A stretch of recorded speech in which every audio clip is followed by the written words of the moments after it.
નમસ્કાર મિત્રો, option trader Gujarati new learning વિડીયોમાં આપ સૌ મિત્રોનું હાર્દિક સ્વાગત છે.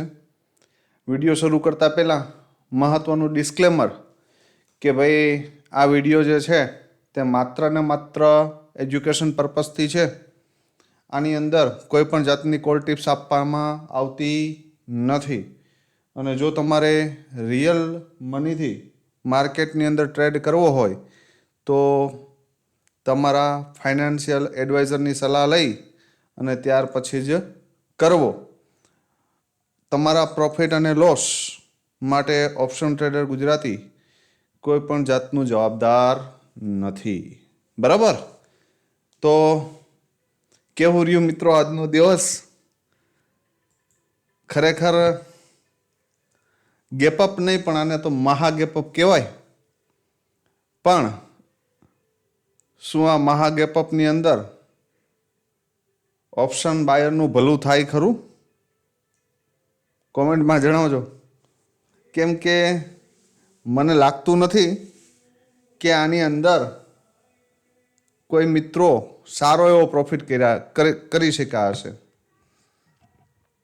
એનું એક સરસ મજાનું ઉદાહરણ બતાવું તમને. જે ગઈકાલના રાતના આપણે થોડો એવો ડાઉટ હતો કે માર્કેટ 300-400 પોઈન્ટ ગેપઅપ થશે. તો જે શોર્ટ વિડીયોના પ્રીમિયમ હતા ને મેં 300 વાળા સિલેક્ટ કરીને આપ્યા હતા કે જેથી કરીને તમને થોડી મદદ મળે. હવે આ જે પ્રીમિયમ હતું 25,300નું એ ઓપન થાય છે લગભગ 900ની આજુબાજુ અને એક જ 5 મિનિટની કેન્ડલ એનો લો મારે છે 160 રૂપિયા. આ જોઈ શકો તમે. બરાબર? તો આમાં મિડલમાં લગભગ 15 થી 20 સેકન્ડની અંદર આ ખેલ પૂરો થઈ ગયો હતો અહીંયા સુધીનો. બરાબર? આ તો પછી ગયું છે ઉપર. તો અહીંયા સુધી સેટલ થયું છે અને આ એરિયામાં કાપવા મળ્યું હશે 400-500. તો સારી વસ્તુ છે. 7-8 રૂપિયાવાળો જો કોઈ હોલ્ડ કરેલો પડ્યો હશે તો 500 રૂપિયા વેચવા મળ્યો છે. પણ એના પછી માર્કેટે શું કર્યું છે એ આપણી સામે છે. પણ આની અંદર પણ મેં એક વસ્તુ કીધી હતી કે કોલનું પ્રીમિયમ એક વખત ડીપ આવ્યા પછી પુલ બેક ઉપરથી શું થશે? બાઉન્સ બેક કરશે એક વખત. પણ ફરી એ હાઈ સામનો બ્રેક કરવાની આપણે આશા નહીં રાખીએ. બરાબર? ફરી એ હાઈ બ્રેક કરવાની આપણે આશા રાખશું નહીં. બરાબર? કેમાં? આ કોલના પ્રીમિયમમાં. પણ આ એરિયામાં આપણા લાસ્ટ લેવલ ઉપર 371નું આપણું લાસ્ટ લેવલ હતું. જો એ કદાચ આ એરિયામાં ડીપ મળ્યું હોત તો અહીંયાથી આપણે જઈ શકે. પણ આ પ્રીમિયમને તો આપણે ભૂલી જાય કેમ કે મોર્નિંગમાં માર્કેટ ઓપન થતાની સાથે 10-10:15ની આજુબાજુ મેં તમને એક ફ્રેશ ચાર્ટ શેર કરી આપ્યો હતો. બરાબર? હવે આ ચાર્ટ મહત્વની વસ્તુ જે સમજાવવા માંગુ છું એ સમજજો કે જ્યારે આ પ્રીમિયમ 116 હાલતું હતું ને અહીંયા અને આ કેન્ડલ બનતી હતી, બરાબર, ત્યારે મેં તમને ચાર્ટ શેર કર્યો હતો આ બંનેનો 25,800ના પુટ અને કોલ બંનેનો. તમને મેં કન્ડિશન આપી હતી કે 116ની ઉપર એક 15 મિનિટની કેન્ડલનું ક્લોઝિંગ આવે, બરાબર, અને ફરી અહીંયા ડીપ આવે તો એક પોઝિટિવ કેન્ડલ ઉપર એન્ટ્રી કરી શકાય. અથવા તો આ અહીંયાથી આમ ડીપ આવી જાય અને આ પ્રીમિયમ જે છે એ અત્યારે અહીંયા હતું, આ એરિયામાં અહીંયા હતું, એ 122ની ઉપર ક્લોઝ કરી જાય. ક્યાં? 122ની ઉપર. આ જે પિન બાર આવી છે નીચે શૂટિંગ સ્ટાર જેવી, એ ફરી અહીંયાથી આમ બુલિશ ક્લોઝ કરી દે અને ફરી અહીંયા ડીપ આવે ને અને અહીંયા એક પોઝિટિવ કેન્ડલ બનાવે તો એન્ટ્રી કરી શકાય. પણ આ પ્રીમિયમ ક્યાંથી ડાઉન આવ્યું? તો કે 116થી. આ પ્રીમિયમ અહીંયાથી ક્યાંય ગયું? ઉપર ગયું. પણ 122ને બ્રેક કરી શકું નહીં. અહીંયાથી શું આવ્યું? રિજેક્શન. અહીંયા એક સરસ મજાની પિન બાર કેન્ડલ બનાવી અને અહીંયાથી ફરી પાછું ડીપ પણ આવ્યું અને ડીપ આવીને અહીંયાથી સીધું 116ના ટાર્ગેટ માટે ગયું. તો આ એક પરફેક્ટ ટ્રેડ હતો જેને સમજાય એને. એના સિવાય આપણો બીજો આ લેવલ તો પાછળથી મારેલું છે. મેં તમને 46 સુધીના લેવલ જ આપેલા હતા, બરાબર. એટલે આપણો એક વેલિડ ટ્રેડ કોલની અંદર આ હતો. પુટની અંદર આપણું લેવલ હતું અહીંયા 48 જે છે ને એ પાછળથી કરેલું આપણું લેવલ હતું 55, બરાબર. અને આ ઝોન ઉપર જ્યારે 55ને બ્રેક કરીને ફરી ઉપર નીકળ્યું ને, આ પછી અહીંયા જે આ લો માર્યો ને એ બ્રેક નથી કર્યું, બરાબર. આ કેન્ડલ એક સ્ટ્રોંગ ઉપર ગઈ ને પછી જે છેલ્લો લો છે ને લાસ્ટ 48ની આજુબાજુનો એ બ્રેક થયો નથી. અને ત્યાંથી શું થયું છે તો કે એક રિટેસ્ટ આવ્યું છે અને અહીંયાથી પણ એન્ટ્રી બનતી હતી. ક્યાં સુધી તો કે ફર્સ્ટ ટાર્ગેટ 91, બીજો 122, બરાબર. હવે ત્યાંથી ફરી પણ નીચે આવ્યું, ફરી અહીંયા એક પિન બાર કેન્ડલ બનાવી, ઉપર ગયું, બરાબર.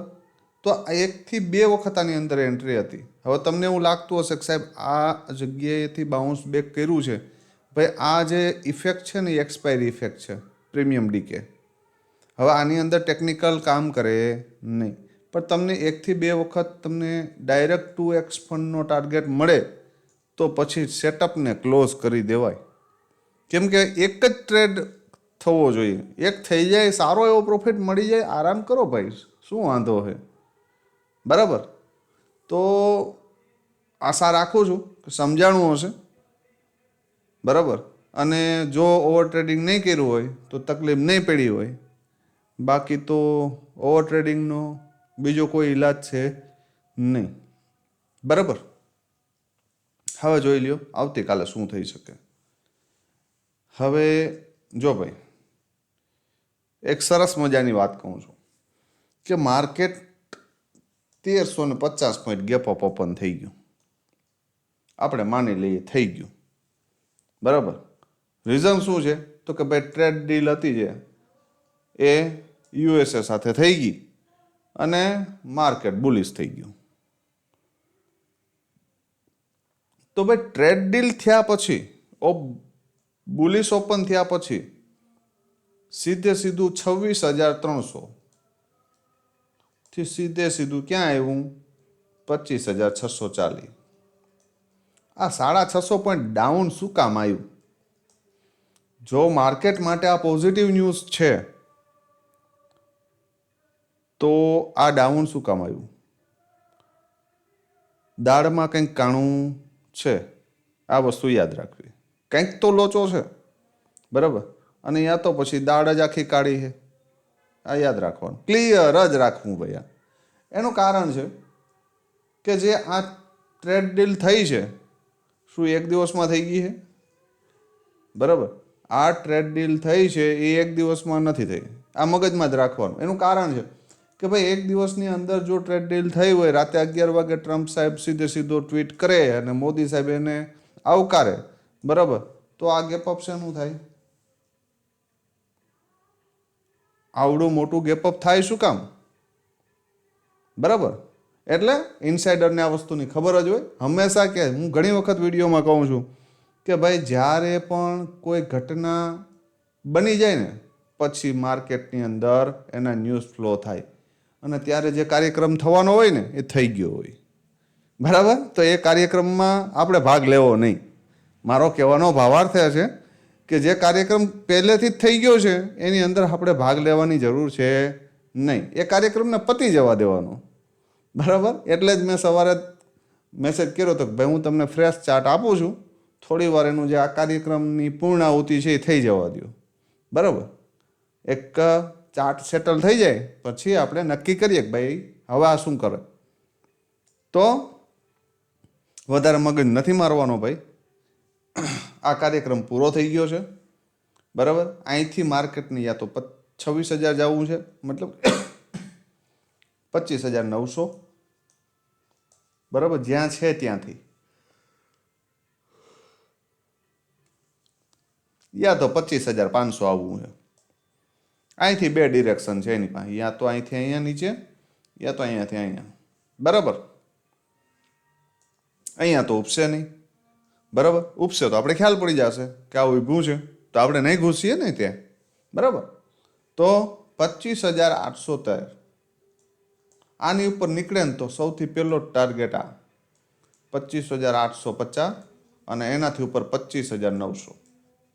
આ એરિયામાં રાહ જોજો કે એક વખત આ ઝોનની ઉપર, ધ્યાનથી સાંભળજો, આ ઝોનની ઉપર જો આવું થાય તો, જો અહીંથી માર્કેટ આમ ઉપર જાય ને તો વાત છે, નહીં જાય 99%, પણ જાય તો અહીંથી કદાચ ટ્રેપ કરવા જાય તો આ ઝોનની ઉપર એક બુલિશ કેન્ડલ આમ બનવા દેજો. બરાબર, અને બનતી હોય બુલિશ કેન્ડલ તો હાલતી ગાડીમાં બેસતા નહીં, ખાલી નિહાળજો એને.